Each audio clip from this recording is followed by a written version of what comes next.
Hey guys, welcome back to my channel. Simone here, and today I'm in a different position, as you can tell. AJ is currently working, so he's upstairs, so I can't film up there. So I thought I would film here instead because I kind of like this angle. Today, as you can tell, it's Sunday, and this is not a vlog video because I decided that initially I was going to do weekly vlogs for Mental Health-athon, and then I realised that I'm working a lot of the time at the moment. I work in a pharmacy, obviously, which is frontline, and it's quite stressful, and I don't really want to then come home and film in the evening, like vlog my life and stuff. Like, I genuinely just don't feel like it. So I'm obviously vlogging for my Stephen King along, which will be at the end of the month. You'll get my The Shining vlog because I'm reading that. But I thought instead what I would do is a little sit down video every Friday, every Sunday, which will be like an additional video. So this is going to be a video like any other video on my channel, but it's going to be extra mental health content. You all know I'm currently doing a series of mental health videos on Wednesdays, but I also have another one on Sundays. So 4 videos a week from me this month, which is very exciting. This Sunday I wanted to talk about 5 mental health book releases that I really want to read, that have come out this year as far as I'm aware. Books that I've heard of, books that I'm just really excited and want to get to, and yeah, I thought I would tell you what they are. The first one of these is My Dark Vanessa by Kate Elizabeth Russell. This is a book that I first heard about a few months ago, and then recently Cody from Cody's Book Corner read it in one of her weekly vlogs, and I really am intrigued by it. I believe it follows a girl named Vanessa Y, who in 2000 had an affair with her teacher. I believe she became entangled with this 42-year-old teacher, and in 2017 she's now looking back. I believe she's now about 32 or something, and she's looking back at this relationship that she had to realise that the teacher was incredibly manipulative and he essentially groomed her, and this was obviously a form of abuse. And it's her looking back at her life, or looking back at this affair, and how she then feels about it. I think this is going to be a really difficult read, but I think it will be very hard hitting. I've heard great things. Like I said, Cody seemed to say that it was very kind of gritty, and a really hard read, but one that just really kept her reading, and I'm really intrigued by it. It's definitely a book that I'm adding to my wish list. I would love to read this one, and it's definitely caught my attention. Next up is Darling Rose Gold by Stephanie, I think it's Roble. This, I believe, is about a girl named Rose Gold Watts who believed for the first 18 years of her life that she was seriously ill. She was in a wheelchair. She was in and out of hospital. She was just very ill, until she finds out that actually her mother has lied, and now her mother has just finished serving, I believe, 5 years in prison for this. I don't know, obviously, the ins and outs, but as far as I know, she's just come out of prison and she has now moved back in with Rose Gold. And I think it's about what happens when, like, her daughter tries to get her revenge, I guess. And then it's about that relationship, and I think this could be interesting. I've heard of the term like Munchausen's by proxy, which I assume is what this book is about from the synopsis, but obviously I don't know specifically. I'm really intrigued by it though. I think it could be a very interesting read, and definitely one that I can't wait to get to.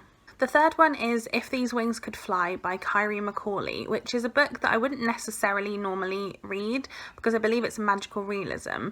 However, the thing that really draws me to this is that underneath it all, it's about domestic violence, and it follows a girl named Leighton Barnes, who is, I think, 16 years old or 17, and she lives in a house that sort of repairs itself every time her father destroys it in some way, like he throws something or like punches a wall. I think it repairs itself, so I guess that's the magical realism element. I then believe it's to do with these sort of tens of thousands of crows that suddenly invade the town, I guess, or take over the town, and it's then about her. I don't know if that's like a symbol of this domestic violence or not. I know that there's a romance of a boy in school, and yeah, I'm really intrigued. I don't know too much about the ins and outs of this one, and I haven't really heard anyone talk about it. I've just heard that I just saw it on the on an update on Goodreads and was really intrigued by it. I think it could be really good. I'm interested to. I don't read many books that feature domestic violence, and I often think the adult books that I tend to read tend to be between like spouses as opposed to between like father and child. So yeah, I'm really interested in picking up a book. And also, like I said, I don't tend to read much magical realism, so I think it could be an interesting one that's woven in amongst that. Number 4 is All the Pretty Things by Emily Arsenault. Again, I'm really excited about this one. This is a thriller, so it is a genre that's generally up my street, and I believe it follows it follows Ivy, who is really excited about her summer. She's really excited about roller coasters and theme parks and ice cream and beaches and being with her best friend Morgan, until one day Morgan finds a dead body, and she ends up going to, I believe, like a psychiatric hospital, and then the police are involved because this dead body is Ethan, who is a classmate of theirs, and the police believe that Ethan, I believe, took his own life, and then but Ivy then essentially is trying to figure out what actually happened. Morgan isn't speaking, she won't talk about it.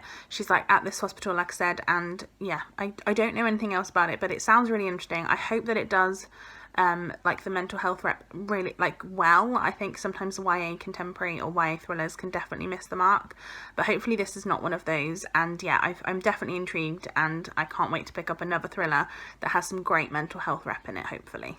And finally is one that I'm really excited about because of the author, and this one is called What Kind of Girl by Alyssa Scheinmel, I think, and I never know how to say her name. I read Faceless by Alyssa Scheinmel, which was about a girl who had to have a face transplant, and it was really well written, and I really enjoyed that book. This one is, I believe, her newest release, and this is about domestic abuse.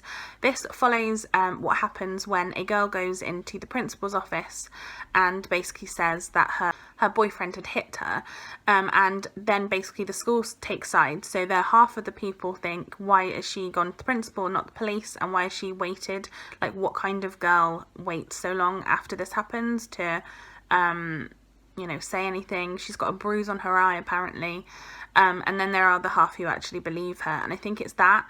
I am really intrigued by this. I think it sounds quite similar to what was the book? Louise O'Neill, is it? Asking for It, which is about when people don't believe a girl who accuses somebody of rape, and it's the same sort of principle, but I think it's a definitely interesting one. Again, it's a domestic abuse one.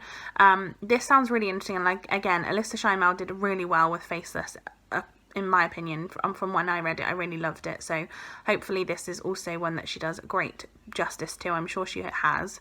But generally, yeah, these are the 5 books that I really, really want to read that are new mental health releases from this year. Let me know if you've read any of them and what you thought of them. I'd love to know. I'm really, really intrigued. They're definitely going on my wish list, and yeah, I can't wait to read them. Let me know, what is your most wished for mental health book? I'm very intrigued, and thank you so much for watching, and I will be back again tomorrow with another regularly scheduled video. And again, like I said, every Sunday until the end of the month there will be another video from me as well, so I hope you enjoy that. And yeah, stay safe guys, stay happy, and I will see you next time. Bye guys.